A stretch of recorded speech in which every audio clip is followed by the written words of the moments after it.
Hello കൂട്ടുകാരെ, മഴ തോരും മുൻപേടെ ഇന്നത്തെ എപ്പിസോഡ് എന്താണെന്ന് നോക്കാം. അതിനു മുൻപ് ഈ ചാനൽ നിങ്ങൾ ആദ്യമായിട്ടാണ് കാണുന്നതെങ്കിൽ സബ്സ്ക്രൈബ് ചെയ്യാൻ മറക്കല്ലേ. വീഡിയോ ഇഷ്ടപ്പെട്ടാൽ ലൈക്കും ചെയ്യുക. അങ്ങനെ ശിവൻ ഹരിയുടെ കേസിൻ്റെ ആവശ്യത്തിന് വേണ്ടിയിട്ട് ഹരിയുടെ കേസ് വാദിക്കുന്ന വക്കീലിനെ കാണാൻ വന്നിരിക്കുകയാണ്. അപ്പോൾ വക്കീൽ പറഞ്ഞു, ഞാൻ കുറച്ച് തിരക്കിലാണ്, ഞാൻ ക്ലബിലോട്ട് വന്നോളാമെന്ന്. അപ്പോൾ ശിവന് ദേഷ്യം പിടിക്കുകയാണ്. ശിവൻ പറയും, എന്നാൽ പിന്നെ തനിക്കിത് ആദ്യം തന്നെ ഫോണിൽ പറഞ്ഞുകൂടായിരുന്നു എന്ന്. അപ്പോൾ നമ്മുടെ വക്കീൽ പറയുകയാണ്, എൻ്റെ വീട്ടിൽ കുറച്ച് ഗസ്റ്റ് വരുന്നുണ്ട്, അതെൻ്റെ ഭാര്യയുടെ ബന്ധുക്കളാണ്, അതുകൊണ്ടാണ്, ഇല്ലെങ്കിൽ ഭാര്യ പ്രശ്നം ഉണ്ടാക്കും എന്നൊക്കെ പറയുകയാണ്. പിന്നെ സാറ് ഹരിയെ കാണാൻ ജയിലിൽ പോയിരുന്നു, എന്തായി എന്ന്. അപ്പോൾ നമ്മുടെ ശിവൻ പറയും, ആ ജയിലിൽ പോയിരുന്നു, അവനെ കാണുമ്പോൾ അവൻ്റെ വിചാരം നമ്മൾ അവന് വേണ്ടി ഒന്നും ചെയ്യുന്നില്ല എന്നാണ്. പിന്നെ അവൻ അവിടെ കിടന്ന് കഷ്ടപ്പെടുന്നുണ്ടെന്ന് അവൻ്റെ മുഖം കണ്ടാൽ അറിയാം. കൂടെയുള്ള എല്ലാവരും രക്ഷപ്പെട്ടല്ലോ, ജാമ്യത്തിൽ ഇറങ്ങിയല്ലോ, അവൻ മാത്രമല്ലേ അവിടെയുള്ളൂ, അവനവിടെ കിടന്ന് ബുദ്ധിമുട്ടുന്നുണ്ടെന്ന് എനിക്ക് അവനെ കണ്ടപ്പോൾ തന്നെ മനസ്സിലായി എന്നും പറയുകയാണ്. പിന്നെ നമ്മുടെ വക്കീൽ ചോദിക്കും, നിങ്ങൾ ആ കുട്ടിയുടെ പാരൻസിനെ കാണാൻ പോയിട്ട് എന്തായിന്ന്.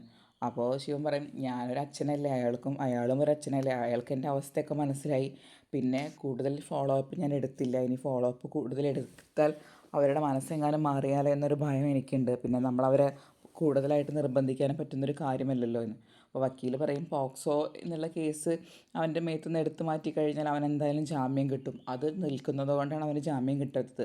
ഇപ്രാവശ്യം ഈ ഹിയറിങ്ങിൽ എന്തായാലും ഞാൻ അവന് ജാമ്യം മേടിച്ചു കൊടുക്കും, ഇല്ലെങ്കിൽ ഞാൻ ഈ വക്കീൽ പണി ഉപേക്ഷിക്കും എന്ന് പറഞ്ഞ് വക്കീൽ അത്രയ്ക്ക് വലിയ ഉറപ്പ് കൊടുക്കുകയാണ്. പിന്നെ ഇവർ കാണിക്കുന്നത് നമ്മുടെ ഗംഗനെയാണ്. ഗംഗൻ്റെ സ്വന്തം തറവാട്ടിലോട്ട് എത്തിയിരിക്കുകയാണ്. അങ്ങനെ ഗംഗനെ കാത്തു നിന്നിട്ട് മനു നിൽക്കുന്നുണ്ട്. വണ്ടി വന്ന ഉടനെ മനു വലിച്ച എന്ന് പറഞ്ഞ് ബാഗൊക്കെ എടുക്കാൻ സഹായിക്കാൻ ചെല്ലും. അപ്പോൾ ഗംഗൻ ചോദിക്കും, ഞാൻ വന്നത് നീ ഇത്ര പെട്ടെന്ന് എങ്ങനെ അറിഞ്ഞു എന്ന്. മനു പറയും, ഞാൻ വലിയച്ഛൻ വരുന്നത് എന്തിനാണെന്ന് അറിയാൻ എനിക്കൊരു എക്സൈറ്റ്മെൻ്റ് ഉള്ളത് കൊണ്ട് ഞാൻ ഉമ്മർത്ത് തന്നെ നിൽപ്പുണ്ടായിരുന്നു എന്ന്. വലിയച്ഛൻ്റെ പെട്ടെന്ന് വല്ല വരവ് കണ്ടപ്പോൾ തന്നെ എനിക്ക് മനസ്സിലായി എന്തോ ഒരു പ്രശ്നമുണ്ടെന്ന്. അപ്പോൾ ഗംഗൻ പറയും, ആ കാര്യങ്ങളൊക്കെ ഉണ്ട്, അതൊക്കെ നമുക്ക് നേരിട്ട് സംസാരിക്കാം, ബാക്കിയുള്ളവരൊക്കെ എവിടെയെന്ന് ചോദിക്കും. എല്ലാവരും അകത്തുണ്ട്, വൈജയൻ്റെയും അകത്തുണ്ട്, എൻ്റെ ഫോണിലാണെന്ന് തോന്നുന്നു, ശിവൻ്റെ വണ്ടി കാണാനില്ലല്ലോ, ശിവൻ എത്തിയില്ലേ എന്നും ചോദിക്കും. അച്ഛൻ വക്കീലിനെ കാണാൻ പോയിക്കുകയാണ്, ഇപ്പോൾ തന്നെ എത്തേണ്ടതാണ്, ഞാൻ വിളിച്ചിരുന്നു എന്നും പറഞ്ഞ് അവർ അകത്തോട്ട് കയറുകയാണ്. അങ്ങനെ കമലയും ഒക്കെ അവിടെ ഉണ്ട്. അപ്പോൾ രഞ്ജിനിയാണ് ചായ കൊണ്ടുവരുന്നത്. അപ്പോൾ ഗംഗൻ ചോദിക്കും, ഇവളിപ്പോൾ വീട്ടിലെ കാര്യങ്ങളൊക്കെ ഇവളെ ഏറ്റെടുത്തു, അടുക്കള കാര്യങ്ങളൊക്കെയെന്ന്. അപ്പോൾ മനു പറയും, ഇവൾ കുറേശ്ശെ എല്ലാം ഏറ്റെടുത്ത് തുടങ്ങിയിട്ടുണ്ട്. അപ്പോൾ കമല പറയുകയാണ്, അങ്ങനെയൊന്നുമല്ല, എനിക്ക് കുറച്ച് ദിവസമായിട്ട് ഭയങ്കര കൈകാൽ കഴപ്പും മേലുവേദനയും ഒരു സുഖമില്ല, അതുകൊണ്ടാണ് ഇവളെല്ലാം വീട്ടിലെ കാര്യങ്ങളൊക്കെ ചെയ്യാൻ എന്നെ സഹായിക്കുന്നത് എന്ന്. അപ്പോൾ നമ്മുടെ രഞ്ജിനിയല്ലേ ആൾ, രഞ്ജിനി പറയും, അതെ അതെ, അമ്മയ്ക്ക് കൈകാൽ കഴപ്പും വേദനയൊക്കെയാണ് വൈജാൻറ്റി ഇവിടെ വന്നത് മുതൽ എന്ന്. അപ്പോൾ ഗംഗൻ ചോദിക്കും, ആണോ കമല, അങ്ങനെയാണോ? ഇല്ല ഗംഗേട്ട, അതൊക്കെ ഒരു നുണ പറയുന്നതാണ് എന്ന് പറയുകയാണ്. പിന്നെ എന്തായി ഹരിയുടെ കാര്യം എന്ന് ചോദിക്കുമ്പോൾ കമലയ്ക്ക് പരാതിയാണ്.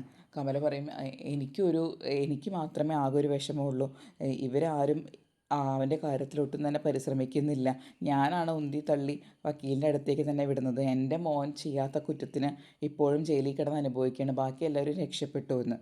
അപ്പം മനു കമലയെ കുറ്റപ്പെടുത്തുകയാണ്. മനു പറയും, അമ്മ വെറുതെ പറയുകയാണ് വലിയച്ഛ, ഞങ്ങളെല്ലാം എല്ലാ ഫോളോ അപ്പ് എടുക്കുന്നുണ്ട്, പിന്നെ അമ്മയുടെ വിചാരം ഇപ്പോഴും ഹരി വല്ല ക്ലാസ് റൂമിൽ പഠിക്കുന്ന കുട്ടികൾ പേനയോ പെൻസിലോ കട്ടെടുക്കില്ല, അതുപോലത്തെ കട്ടെടുത്ത കേസാണെന്നാണ് അമ്മയുടെ വിചാരം, അത് പറഞ്ഞാൽ അമ്മയ്ക്ക് മനസ്സിലാവില്ല. പിന്നെ ഞങ്ങൾ ജയിലിൽ കാണാൻ പോകുമ്പോൾ അമ്മയെ എല്ലാ തവണയും വിളിക്കാറുണ്ട്, പക്ഷെ അമ്മ വരികയും ചെയ്യാറില്ല, എന്നിട്ട് അമ്മ ഇങ്ങനെ കിടന്ന് പരാതി പറയുകയാണ്.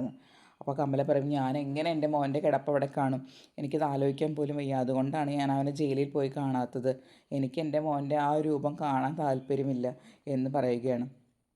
അപ്പോൾ വൈജ എവിടെയെന്ന് ചോദിക്കും. അപ്പോൾ മനു പറയും, വൈജ ആൻറ്റി എന്തോ കോളിലാണെന്ന്. അപ്പോഴേക്കും വൈജ വരും കേട്ടോ. വൈജയോട് ചോദിക്കും, എന്താ വൈജ വിശേഷം? ഞാൻ സുഖമായിട്ടിരിക്കുന്നു ഗംഗേട്ടാ, ഞാൻ ഇത്രയായി കുറേ ആയില്ലേ ലീവ്, അപ്പോൾ റീജോയിൻ ചെയ്യേണ്ട പ്രൊസീജിയേഴ്സിനെ കുറിച്ചിട്ടും വർക്ക് ലോഡിനെ കുറിച്ചിട്ടൊക്കെ സംസാരിക്കുകയായിരുന്നു. അല്ല ഗംഗേട്ടൻ എന്താ പറയാതൊരു വരവ് എന്ന്. അപ്പോൾ ഗംഗൻ പറഞ്ഞു, ഞാൻ എൻ്റെ വീട്ടിലേക്ക് വരുന്നതുകൊണ്ട് എന്താ കുഴപ്പം, അതെല്ലാവരോടും പറയണോ?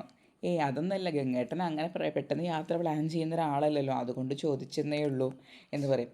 ഗംഗൻ ചോദിക്കും, പിന്നെ എന്താണ് നിൻ്റെ വീട്ടിലെ വിശേഷം, ബാലചന്ദ്രനെ പിള്ളേരുടെയൊക്കെ വിശേഷം എന്താ?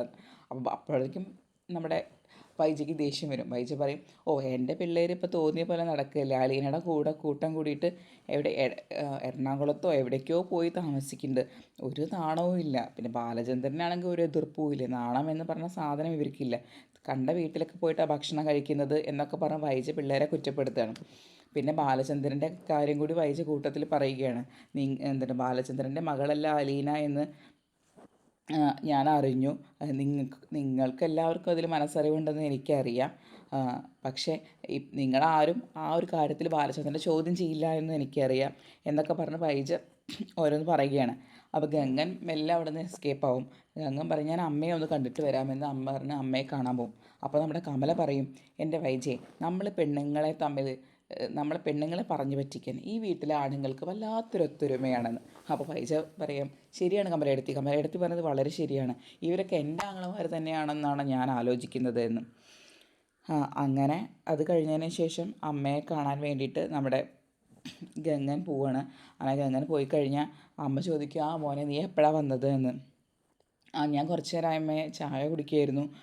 പിന്നെ അമ്മ എന്തൊക്കെയുണ്ട് വിശേഷങ്ങൾ, ഇവിടുത്തെ വിശേഷങ്ങൾ എന്തൊക്കെയാണെന്ന് ഗംഗൻ ചോദിക്കുകയാണ്. ഓ, ശിവനുള്ളത് കാരണം ഇപ്പോൾ ഒരു ആശ്വാസമുണ്ട്, അല്ലെങ്കിൽ നമ്മുടെ കമലയുടെ പട്ടാളഭരണമല്ലേ.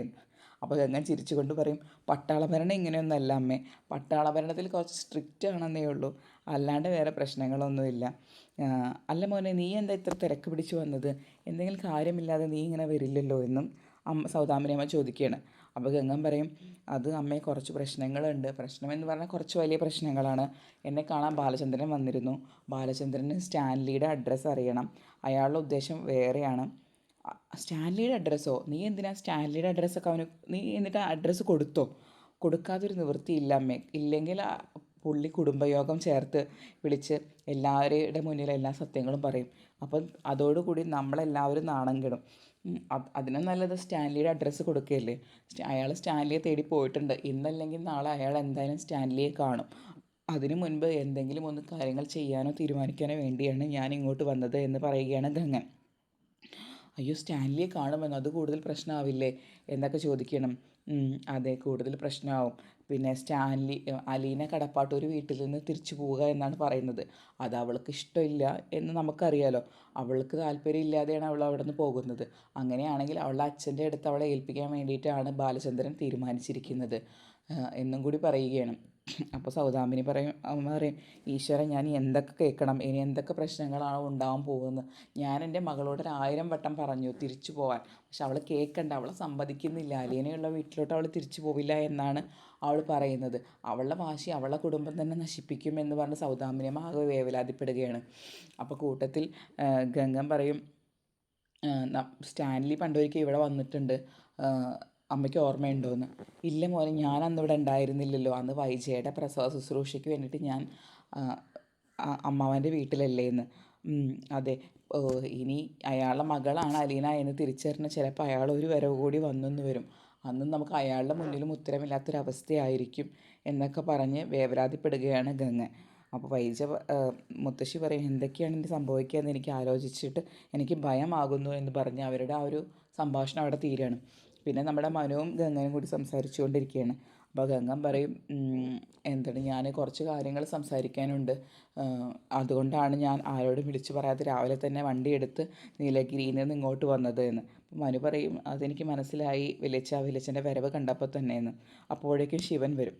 അങ്ങനെ ശിവൻ വന്നു കഴിഞ്ഞ ഉടനെ ഗംഗൻ പറയും, ഞാൻ ഒരു അത്യാവശ്യ കാര്യം സംസാരിക്കാനാണ് നിൻ്റെ അടുത്ത് വന്നത് എന്ന്. അപ്പോൾ ശിവൻ പറയും, ഞാനതിനൊന്നും ചോദിച്ചില്ലല്ലോ ഗംഗേട്ടാ. നീ ചോദിക്കുന്നതിലേക്ക് മുന്നേ ഞാൻ പറയാമെന്ന് വിചാരിച്ചു. ഇവിടെ വന്നപ്പോൾ എല്ലാവരും എന്നോട് ചോദിച്ചുകൊണ്ടിരിക്കുന്നു എന്താണ് പെട്ടെന്ന് വന്നതെന്ന്. അല്ല, നീ പോയ കാര്യം എന്തായി, ഹരിയുടെ കാര്യം? അതൊന്നും ആയില്ല ഗംഗേട്ടാ.